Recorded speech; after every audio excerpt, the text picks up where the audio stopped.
পাত ছিঙোতে ৰ'দত হাত ভৰি কথা চিন্তা কৰিবলৈ সময়ে নাই। আৰু কালি ৰ'দটো কিমান জোক, ইমানে চোকা হৈছিলে নহয়, একেবাৰে জিৰটো মোৰ ওলাই গৈছিলে, যেনে তেনে ধৰি কিনে ৰখাই থৈছোঁ। আৰু কালি ইমানখিনি ছিঙিলোঁ, যদিও ৰ'দত পাত ছিঙিব ইমান নোৱাৰা নহয়, ছিঙিলোঁ বাৰু। আজি ইমানখিনি আছে, সোনকালে ছিঙি এটাম বুলি ভাবিছোঁ। আজি সেইটো কাৰণে 6টা বজাৰ পৰা ছিঙি আছোঁ পাত।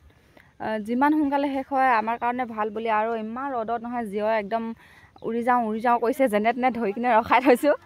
আৰু এইখিনি ধুমাধুম ছিঙি লওঁ। ছিঙি আছে পিছপিনে এইখিনি শেষ হোৱাৰ পিছত আজিৰ পৰা আজৰি পাম আৰু কেইদিনমানলৈ। পাত ছিঙি ৰখিবই নাপাওঁ, এপিনে ছিঙো আৰু এপিনে ছিঙিবলৈ হয়। সেইটো কাৰণে চাওকচোন, এইখিনি আৰু বেছি নাই, ইমানখিনি আছে। আৰু পাতৰ পোখাখিনিও ইমান ধুনীয়া ধুনীয়া, কলি কজলা ইয়া পাত ছিঙি এটালোঁ। এতিয়া পাত ছিঙি শেষ হৈয়ে অকণমান জিৰণি লৈ ওলাইছোঁ এতিয়া সাৰ দিবলৈ।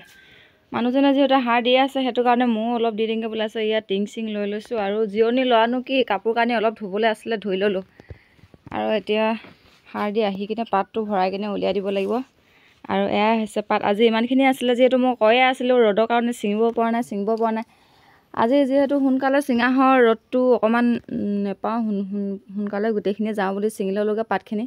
আৰু সোনকালে শেষ হ'ল। আজি ৰ'দটো ইমান নিদিলে, অকণমান ডাৱৰীয়া নিচিনা কৰি দিলে, সেইটো কাৰণে একেবাৰে সাৰখিনিও পেলাই লওঁগৈ বুলি কৈছোঁ। সোনকালে ছিঙি এটালোঁ যিহেতু। আৰু এতিয়া যাওঁ পথাৰত সাৰখিনি দি লওঁ। এতিয়া মই পথাৰ পাই গ'লোহি। এয়া হৈছে সাৰ, বেছি নাই, মানুহজনে দি ইয়াত খতমে কৰি দিলে। আৰু ঘৰ বাৰীখনহে আছে দিবৰ কাৰণে। আৰু এইখিনি হৈছে সাৰ। আৰু সেই ইয়াত মানুহজনে ছিটিয়াই আছে সাৰখিনি, ময়ো যাওঁ লগত।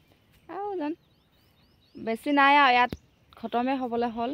কাৰণ মই কাপোৰখিনি ধুই থাকোঁতে দেৰি হ'ল মানে কাপোৰখিনি বহুতেই আছিলে। এইকেইদিন পাত ছিঙি থাকোঁতে সময়ে পোৱা নাছিলোঁ কাপোৰখিনি ধুই ল'বলৈ। সেইটো কাৰণে কাপোৰ অলপ ধুই ল'লোঁ।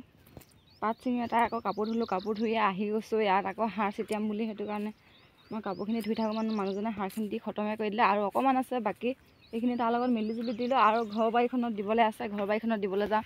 ঘৰ বাৰী মানে আপোনালোকেনো ক'ত বুজি পাব ঘৰ বাৰী বুলি ক'লে। দুইখন ঘৰৰে বাৰী হয়, কিন্তু ইয়াত অকণমান দূৰ হয়, পথাৰলৈ আহিব লাগে। ইমানটো ৰাস্তা এতিয়া দীঘলপতি। আৰু এই বাঁহখিনি দেখিছে নহয়, ইয়াৰ পৰা ইয়াত আহিব লাগে। এইখন হৈছে আমি পথাৰ বাৰী বুলি কওঁ। আৰু সেই গছখিনি দেখিছে নহয়, ইয়াতে আছে ঘৰটোৰ ওচৰতে আছে। সেইখিনি কওঁ কি কওঁ, এইখিনি ঘৰৰ ওচৰৰ বাৰী মানে। এতিয়া ঘৰৰ ওচৰৰ বাৰীত দিবলৈ যাম। আৰু এইজনা ছিটিয়াই কিনে খতমে কৰিলে, খুবেই ভাল হ'ল, মোৰ কাৰণে ভাল হ'ল। আৰু ইমানখিনি বাগান অকলে ছিটিয়াই শেষ কৰি দিলে, মোৰ কাৰণে বহুতেই ভাল কথা।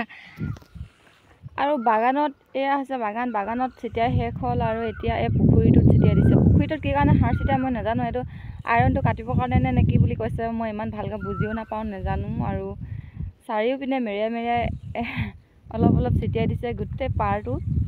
আৰু পুখুৰীতনো সাৰ ছিটিয়াই নে কি, মই যে একেবাৰে নাজানো। আপোনালোকে যদি কোনোবা জানে ক'বচোন, কি কাৰণেনো পুখুৰীত সাৰ ছিটিয়াই। মই সুধি থাকোঁ, গেথেলা মানুহ যে নকয় ভালকৈ। সাৰ দি আজৰি হৈ এতিয়া আকৌ ওলাইছোঁ বেগ এটা লৈ। এয়া কাপোৰ অলপ অৰ্ডাৰ আছে, কাপোৰ দিবলৈ যাওঁ। আৰু সাৰ দি আজৰি হৈ গা চা ধুই আৰু কিবাকিবি ঘৰত বিভিন্ন ধৰণৰ এইবোৰতো কাম বনবোৰতো আছেই, এইবোৰ কৰি মেলি আজৰি হৈ এতিয়া ওলাই আহিছোঁ কাপোৰ বিকিবলৈ। আমাৰ গাঁৱলীয়া মানুহ কি কবি আৰু, এয়াই জীৱন সংগ্ৰাম। গৈ আছোঁ আগবাঢ়ি খোজকাঢ়ি, কিমান দূৰ পাওঁ নাজানো। এতিয়া লাহেকৈ গধূলিও হৈছে, ৰাস্তাটো ওলাই আহিছোঁ। আৰু আহোঁতে আন্ধাৰে হয়, কেতিয়াবা আন্ধাৰ হয়। আন্ধাৰ হ'লে অলপ ভয় লাগে। ৰাস্তাটো দীঘল যিহেতু, আমাৰ ঘৰলৈ সোমাই যোৱা ৰাস্তাটোত আৰু বেছি ঘৰ নাই। আমাৰ ঘৰটো একদম শেষত আছে। অলপ ভয়ো লাগে, হ'লে ভয়টো সাহস কৰি বুকুতে বান্ধি লৈ যাওঁ। আৰু একদম কোনে পায় বুলি ঝাটাপ ঝুটুপকৈ গুচি যাওঁ। ভয় ক'বা পায়গৈ। এতিয়া আৰু ধুনীয়াকৈ কাপোৰ বিকি আহোঁগৈ। এয়া ধুনীয়াকৈ বিকি গ'লে হয়, যিহেতু বিকিব যাবই, অৰ্ডাৰ আছে। যিখিনি কাপোৰ অৰ্ডাৰ আছে সেইখিনিয়ে লৈ গৈছোঁ। পাত ছিঙি সাৰ দি কাপোৰ কানি ধুই গা চা ধুই এতিয়া ধুনীয়াকৈ ওলাই আহিছোঁ ঘৰৰ কাম বন কৰি মেলি। এতিয়া দেৰিকৈ হ'লেও একো টেনশ্যন নাই, গোটেইখিনি কাম যিহেতু ঘৰত কৰি থৈ আহিছোঁ। আজিলৈ ভিডিঅ'টো ইমানতে আছিলে। বাই। যদি ভাল পায় ভিডিঅ'টো চাই লাইক এটা কৰি দিব।